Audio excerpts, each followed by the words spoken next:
Sa'y laganap na laganap at kumikilos na may kalakasan sa aming kalagitnaan, Panginoon. Pagpalain mo ang lahat na nagparito sa ngalan po ninyo, Panginoon, at nag-iwan ng kanilang mga mahal sa buhay pansamantala bilang pagtugon nila sa iyong banal na panawagan. Silang lahat, pati yung mga nasa tahanan at sumusubaybay, ay may pagdanais na ikay makadaupang palad ngayong gabi at makapakinig sa iyong banal na aral, Panginoon. Kaya't pagpalain mo ang bawat isa at pawiin ang lahat na maaari magsilbing hadlang sa aming pagparito at pakikinig sa iyo, Panginoon. Pagpalain mo ang mabuting balita ang aming pakikinggan na habang ito'y binabasa, ito'y turi muna sa aming puso't isipan at mangusap sa amin tungkol sa aming buhay. At pagpalain mo kami sa mensaheng aming mapapakinggan mula sa aming punong lingkod. At dalangin namin na aming mai-apply ang mensaheng ito sa aming mga buhay, Panginoon. Pagpalain mo rin ang aming mga kahilingang itataas sa ilang saglit. Pagpalain mo rin, Panginoon, ang mga sharers namin na hinipo mo ang buhay at ngayon magpapatotoo sa gitna ng madla. Ganon din ang mga awitin na aming mapapakinggan ay pagpalain mo rin. Ang magbabasa tutunghay ng iyong mabuting balitay, kasihan mo ng iyong Espiritu na sa kanyang pagbasa, Panginoon, ito'y tumimuna sa aming puso't isipan. At higit sa lahat, ang aming minamahal na punong lingkod na magsasalita at magbabahagi at siya magpupunla ng banal mong salita sa aming puso'y iyong hipuin at ipagkaloob sa kanya, Panginoon, ang himala ng matatas na pananalita, Panginoong Diyos.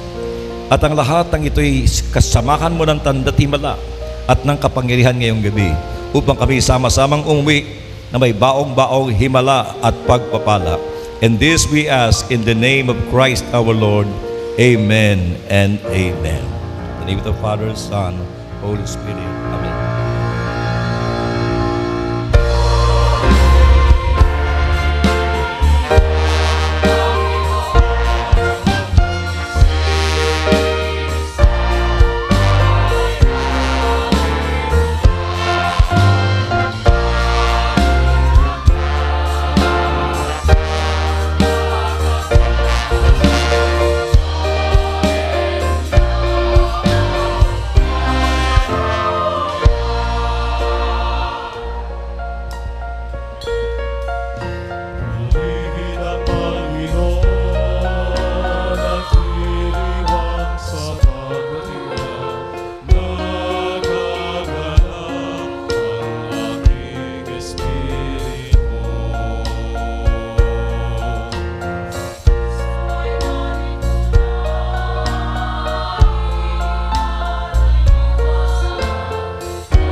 Purihin natin ng malakas na malakas ang ating Panginoon. Ang kapayapaan ay sumainyo. Brothers and sisters, our healing message for tonight is taken from the letter of St. Paul to the Hebrews, chapter 3, verses 1 to 6.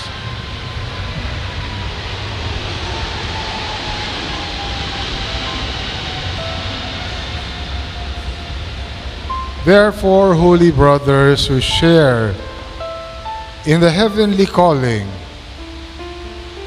fix your thoughts on Jesus, the apostle and high priest whom we confess. He was faithful to the one who appointed him, just as Moses was faithful in all God's house. Jesus has been found worthy of greater honor than Moses, just as the builder of a house has greater honor than the house itself. For every house is built by someone, but God is the builder of everything. Moses was faithful as a servant in all God's house, testifying to what would be said in the future.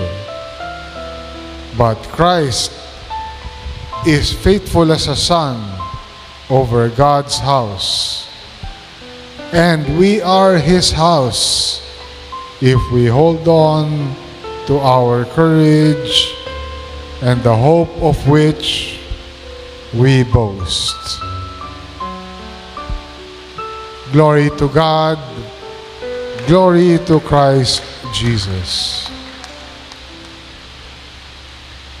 Mga kapatid sa pananampalataya at kasama sa pagkakatawag ng Diyos, alalahanin ninyo si Jesus na sinugo ng Diyos upang maging dakilang saserdote ng ating pananampalataya. Tapat siya sa Diyos na humirang sa Kanya, gaya rin ni Moises na naging tapat sa sambahayan ng Diyos. Kung paanong ang tagapagtayo ng bahay ay higit na marangal kaysa bahay, gayon din naman, higit na kapuri-puri si Jesus kaysa kay Moises. May tagapagtayo ang bawat bahay. Ngunit ang Diyos ang lumikha ng lahat ng bagay. Si Moises ay dapat nga sa buong sambahayan ng Diyos. Ngunit bilang lingkod upang magpatotoo sa mga bagay na iahayag sa hinaharap. Subalit si Kristo ay tapat bilang anak na namumuno sa sambahayan ng Diyos, at tayo ang Kanyang sambahayan. Kung matibay ang ating pag-asa at hindi natin ito ikinahihiya.